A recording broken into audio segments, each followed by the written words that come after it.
Welcome to my YouTube channel matric special class में। मैं उम्मीद करता हूँ कि आप लोग मस्त होंगे और स्वस्थ होंगे और मन लगा के पढ़ाई करते होंगे। आज हम पढ़ेंगे कक्षा 10 का पहला चैप्टर फिजिक्स, प्रकाश का अपवर्तन। हम बताते हैं कि प्रकाश का अपवर्तन में कैसा। अगर आप इस वीडियो को देखते हैं तो यूट्यूब पर दूसरा वीडियो कोई देखने की जरूरत ही नहीं पड़े। चले हम देर ना करते हुए इस चैप्टर को चालू करते हैं। पहले हम पढ़ेंगे कि प्रकाश किसे कहते हैं। देखिए, हम बताएंगे प्रकाश किसे कहते हैं।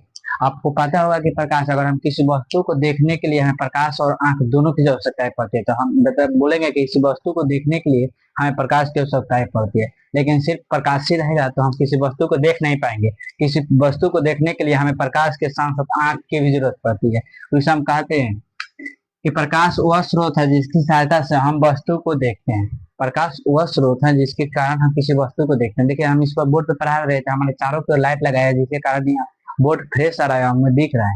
उसके बाद हम पढ़ते हैं कि प्रकाश स्रोत।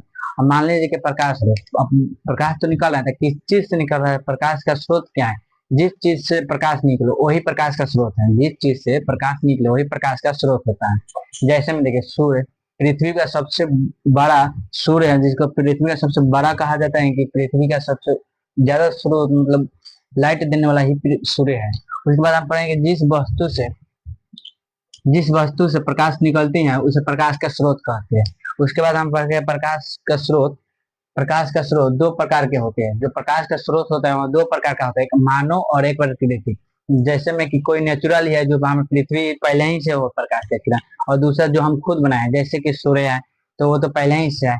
और हम लोग खुद लाइट बनाए हैं, टॉर्च बनाए हैं, जैसे हम बल्ब बनाए हैं जिसको हम मानव निर्मित कहते हैं। जैसे प्रकाश को देखने के लिए हमें अपने तरफ से बनाए हैं, जैसे रात में तो सूर्य नहीं रहता है तो हमें बल्ब बनाए हैं। उसके बाद लैम्पटेन बनाए थे, वो प्रकाश अपने से मानव द्वारा निर्मित किया गया था। उसके बाद बताएंगे प्रकाश एक ऊर्जा का बहुत बड़ा स्रोत है। जो प्रकाश का ऊर्जा है वो प्रकाश का जो स्रोत है ऊर्जा का बहुत बड़ा स्रोत है। जैसे में कि हमें ऊर्जा के लिए प्रकाश का होना बहुत ज्यादा आवश्यकता है। उसके बाद हम पढ़ते हैं कि प्रतिकिरण किसे कहते हैं। प्रतिकिरण किसे कहते हैं? जब सूर्य के किरण वायु के कणों में जब सूर्य किरण वायु के कणों में एवं अणुओं में धूलकण पर पड़ता है तो वह कुछ अपने तरफ प्रकाश अवशोषित करके कुछ बाहर की तरफ फैला देता है। जैसे में देखिए कि कहने का मतलब कि जैसे सूर्य का प्रकाश है, यहाँ पे कुछ धूलकण है तो उस पर कुछ पड़ा और उसमें से निकल कुछ बाहर फैला देता है। उस जैसे में कि रूई होता है, उसमें कुछ पानी डालिएगा तो अपने में सोख लेता है, लेकिन उसको गाड़िएगा तो उसमें से थोड़ा सा पानी गिरता है। उसी तरह जो प्रतिकिरण है किसी भी सूर्य के प्रकाश को अपने में टान लेता है और उससे बाहर थोड़ा सा निकाल देता है। उसके बाद हम पढ़ेंगे कि प्रकाश की किरण किसे कहते हैं। एक सीधी रेखा में गमन करने को ही प्रकाश की किरण कहते हैं। एक सीधी रेखा पर चलने वाले प्रकाश को ही प्रकाश की किरण कहते हैं। बोल रहे हैं कि एक सीधे रेखा में चलने को ही प्रकाश की किरण कहते हैं।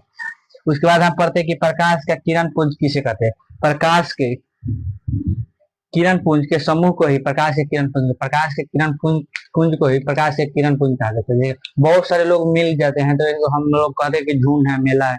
जैसे बहुत सारे लड़के हैं तो बोलते हैं कि लड़कियां हैं। उसी तरह प्रकाश के पूरे समूह को अगर मिल जाए तो उसे किरण पुंज कहा जाता है। चलिए इसके आगे हम पढ़ते हैं। हम पढ़ लिए कि प्रकाश से किरण पुंज किसे कहते हैं। अब हम इसे पढ़ते हैं कि प्रकाश से किरण पुंज कितने प्रकार के होते हैं। चलिए इसको हम देखते हैं। हम पढ़ लिए प्रकाश को, पढ़ते हैं प्रकाश के स्रोत और उसके बाद किरण। अब हम पढ़ते हैं प्रकाश का उसके बाद हम पढ़ते हैं कि प्रकाश किरण पुंज जो है वो प्रकाश से किरण पुंज कितने प्रकार का होता है। देखिए, प्रकाश से जो किरण पुंज है वो 3 प्रकार का होता है। जो प्रकाश का किरण पुंज है वो 3 प्रकार का होता है। कहने का मतलब अभिसारी, उसके बाद समानांतर और उसके बाद अभिसारी किरण पुंज। देखिए, अभिसारी किरण पुंज हम किसे कहते हैं। अभिसारी किरण पुंज जो एक बिंदु से निकलकर, देखिए कैसे एक प्रकाश निकला, वो एक बिंदु से निकलकर पूरा फैलती चली जाती है, पूरा फैलते, ठीक है। तो उसको हम अभी अपसारी किरण पुंज कहते हैं। जैसे एक बिंदु है और यहाँ से मोबाइल का टच, जैसे चाहे मोबाइल जो बैटरी लाइट है वहां एक बिंदु से निकालते हैं तो पूरा फैलती चली जाती है, उसी को हम अपसारी किरण पुंज कहते हैं। देखिए, यहाँ से एक बिंदु से निकला और यहाँ से पूरा फैलती चली जाती है, इधर से निकला और अपसारी किरण पुंज। देखिए, एक बिंदु से निकला और ऐसे फैलते चली जाए, उसे ही हम सारी किरण पुंज कहते हैं। उसके बाद कहते हैं कि समानांतर किरण पुंज किसे कहते हैं। जो समानांतर किरण पुंज है जो एक दूसरे के समानांतर ही चला जाता है उसे हम समानांतर किरण पुंज कहते हैं।